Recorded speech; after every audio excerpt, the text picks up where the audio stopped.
Hi, my name is Laura Ardila. I'm a student of the specialization in translation at the Rosario University. Today, we are making a reflection about the war in the world. War is a concept that includes a lot of things. It is destruction, hunger, suffering, displacement, crimes against humanity, and a lot of things more. It is a variation in society because we take it to its greatest possible disorganization. It is a cultural variation due to some historic values that had been treasured are lost. Even sometimes a cultural alienation and imposition of a new culture is experienced. Also, it is a variation in the economic field, so the existing economy infrastructure is destroyed to impose a new one that responds to getting profits to the most powerful classes. It is a variation in the environment because it destroyed some polluted cities, and it is a variation in the country and in wards public health because the treatment of patients are disrupted. Medical tests and routinary services are disrupted with heavy long, short, and medium-term consequences. But where wars came from? It could be said that from the beginning of the human civilization, wars had been part of the human relationships, as man had been always prone to fight for the defense of his ideals. In ancient times, for example, wars usually started for reasons of territorial expansions, as were the wars of conquest that the Roman Empire unleashed around it in Europe, Africa, and Asia. But other wars were provoked because of disputes inside a nation, which some territories had a desire of making themselves independent. It is obvious that there are different kinds of war. Among these, we can find Cold War. It is a fight between two or more nations that doesn't reach the point of armed confrontation, although there may be violent acts. An example of this kind of war is the one that happened in 1947, where the Eastern and Western blocs were confronted after the Second World War, led by the USA and the Soviet Union. Nuclear war. It is the one that would be carried out by using nuclear arms. These kind of wars could make food production diminish in an 80%. World War. It is a large-scale armed conflict in which different countries and continents participate. Of these kind of wars, we have two main examples: the World War I, which occurred from 1914 to 1918, and the Second World War, which occurred from 1939 to 1945. Holy War. A holy or a religious war is the one whose conflict is caused for the religion. We can observe the example of the war developed in France from 1562 to 1598, a war between Catholics and Huguenots. Have wars brought some benefits to the world? Wars tend to drive to develop new technologies, most of them more lethal arms to use against the enemy and better defenses to the soldiers. First World War marked a before and after when we talk about military technology. It's for that reason we are mentioning some of those technological advances that had borne 2 and 4 wars. Artificial intelligence that recognize soldiers.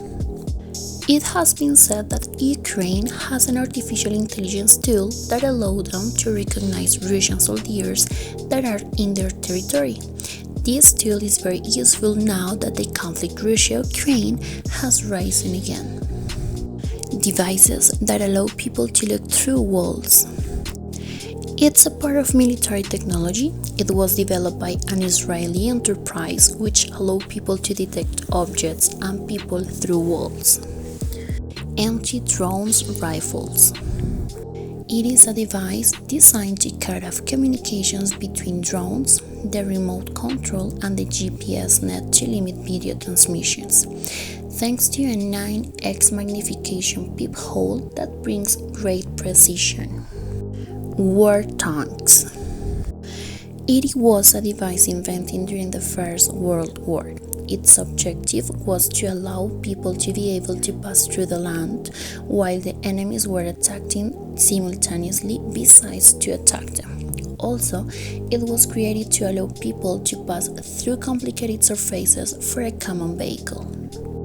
Encryption machines. These machines capable of making codes were made to allow that only a few persons could decipher these codes, which was really useful when sending communications to allies and prevent messages to be intercepted.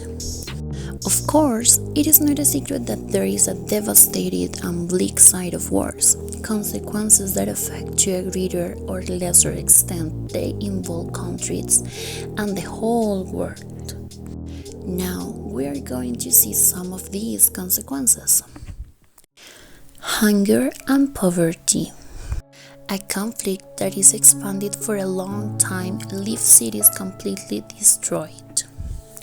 Food crises are very common in the countries at war.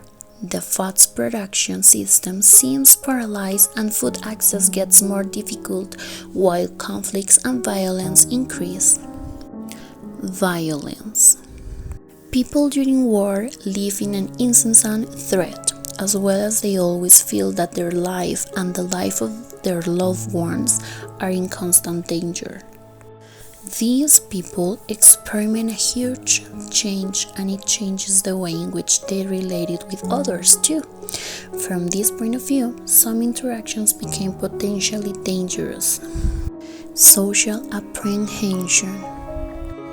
Wars also produce social apprehension, not only in the affected countries but in the whole world. Loss and distance. During war, people lose everything.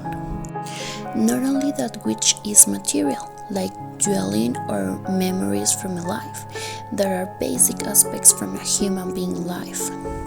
The real dilemma of a conflict victims is that many of them lose relatives, friends, neighbors, and even a whole community. Finally, there is identity, work, social status lost, and not being able to recover who they were before war. It is as important to recognize that these conflicts have a lot of effects over society, disturbing all sectors because it causes a huge disorganization and chaos in the country. The originators of the conflicts produced a dehumanization, violence, outrage in war zones, and psychologically speaking, make people lose their self-esteem, spirituality, and human qualities. Society looks how families are broken up as a consequence of the death of the human beings or as a consequence of the exile of its victims. That can be millions of them. Also, communities are affected for the division of essential links that make society work. Thousands of children have disappeared due to armed conflicts that had devastated the history of humanity.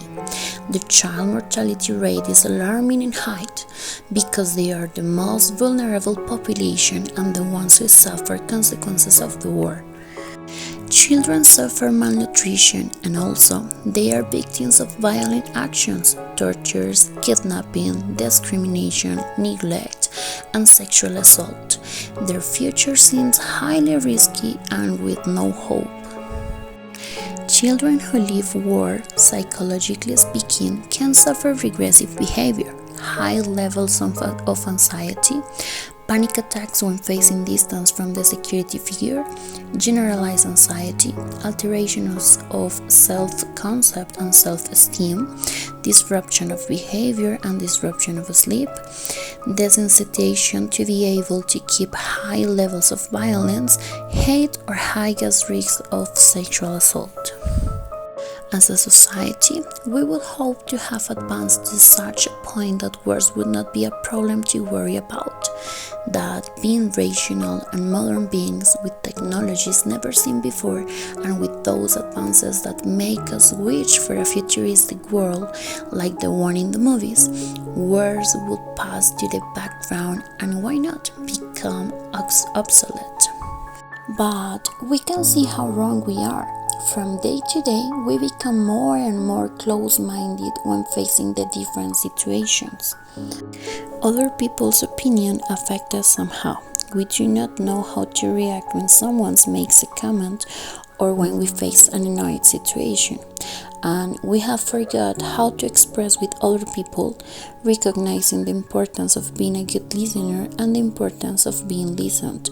But unfortunately, it is not like that. A good example of it is the renewed war between Russia and Ukraine that has left thousands of bodies, separated families, and an energetic and food crisis in the European continent. A war in which Russia has claimed a territory because they think it is theirs. But what we do not want to admit is that gases under shells that bore holes in the European fields do not discriminate much. Between the thousands of bodies that were caused, there are also the children of the ordinary citizen, the citizen who only is looking for their loved ones and doesn't want to experience and see a war. We forget that war not only affects buildings, houses, schools, universities, but also it affects hospitals and shelters where thousands of people shield themselves to save their lives. Last but not least, we could think about the following question. Can we consider the Inquisition as a war, or was the Inquisition a massacre?